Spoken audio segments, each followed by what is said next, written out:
Le 12 février 2019 a eu lieu à Gonesse la première réunion publique de concertation sur la construction du terminal T4 de l'aéroport de Roissy-Charles de Gaulle. Riverains et élus ont pu échanger avec ADP, société en charge du projet, sur les conséquences économiques et sanitaires d'un tel projet.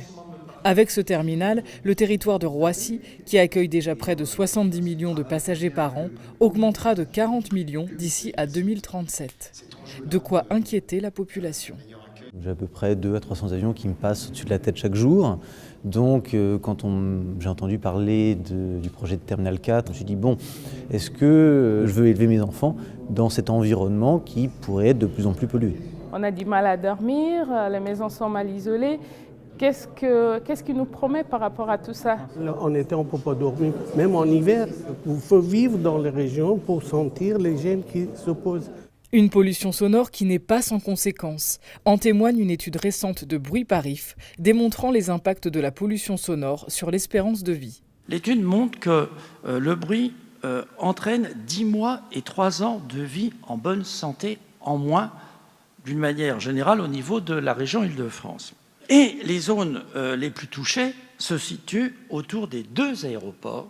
Gonesse demande des compensations, comme l'isolation phonique des logements et l'adoption d'un couvre-feu de 23h à 5h du matin. L'État peut très bien dire qu'il n'y aura plus de vol de nuit. C'était fait à Francfort, ça peut être fait donc à Paris. À la pollution sonore s'accompagne la pollution environnementale, car plus de trafic aérien, c'est aussi plus de rejets dans l'atmosphère. Nous constatons que le projet conduira à terme à une augmentation importante du bruit au-dessus de la tête des riverains, également à une augmentation de la pollution locale, oxyde d'azote, particules fines, qui sont les mêmes que celles émises par les véhicules diesel.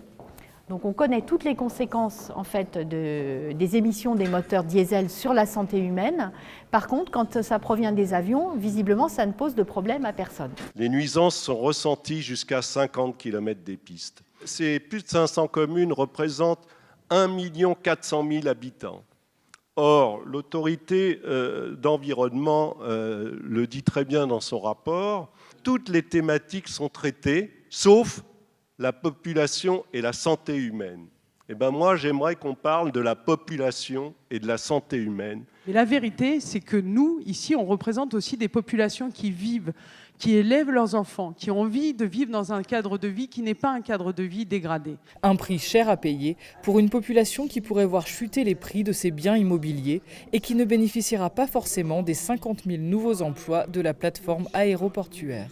Vous annoncez 50 000 emplois directs avec la réalisation de ce terminal, mais le théorème que l'on nous a développé pendant des années depuis l'extension des pistes, 1000 emplois créés par millions de passagers supplémentaires, n'est plus tout à fait vérifié. Je rappelle, en tout cas sur ce territoire, que seuls 6% des emplois de la plateforme sont occupés par des habitants de l'Est du Val d'Oise. L'aéroport de Paris nous fait miroiter des créations d'emplois formidables pour chaque million de passagers supplémentaires transportés. On sait que ces ratios sont faux.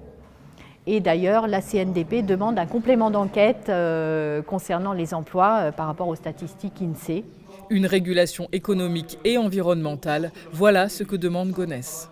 Je crois que les habitants de Gonesse, ils souhaiteraient à la fois que les emplois, ils en bénéficient, et d'autre part, ils souhaiteraient avoir moins de nuisances. Est-ce que c'est contradictoire? Non, ce n'est pas contradictoire. Reste à savoir si les populations seront entendues. ADP a exposé son projet sans apporter de réponse concrète aux inquiétudes des habitants. Pour le moment, les négociations sont au point mort. J'aimerais quand même que nos avis comptent. Mais ce que j'ai assisté là, je vis qu'ils n'avaient pas besoin de notre avis, ils avaient déjà les réponses à tout. Ce sont des échanges polis, mais je ne crois pas que ce soit un vrai dialogue. On sera présent partout. On organisera nos propres réunions publiques à destination des populations. On fera au maximum pour que les citoyens soient informés de ce droit à l'expression et qu'ils en fassent bon usage. Affaire à suivre de très près.